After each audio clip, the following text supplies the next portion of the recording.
அனைவருக்கும் வணக்கம். என் பெயர் ராமகரி. நான் 5ஆம் வகுப்பு படிக்கிறேன். பேச்சு போட்டி காமராஜர். இவ்வுலகில் அழிவில்லா செல்வம் என்றால் கல்வி செல்வம்தான்.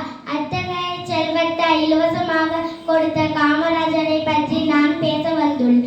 தென் தமிழ்நாட்டின் விருதுநகர் மாவட்டத்தில் தந்தை குமாரசாமி, தாயார் சிவகாமி அம்மா ஆகியோருக்கு மகனாக 1903ஆம் ஆண்டு பிறந்தார் காமராஜர். பள்ளி படிப்பை தொடர முடியாமல் வேலைக்கு சென்றார். இவருடைய இயற்பெயர் காமாட்சி. அவருடைய தாயார் செல்லமாக ராஜா என்று அழைப்பார். அதுவே பின்னர் காமராஜர் என்று மருவி வந்தது.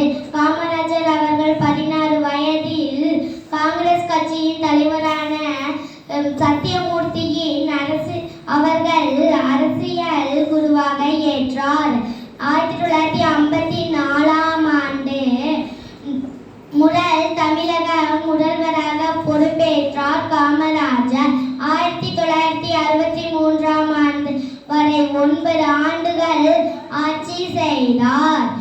இவரது ஆட்சியில் முடியிருந்த 6000 பள்ளிகளை திறந்தார். மேலும் 17,000 பள்ளிகளை திறந்து வைத்தார்.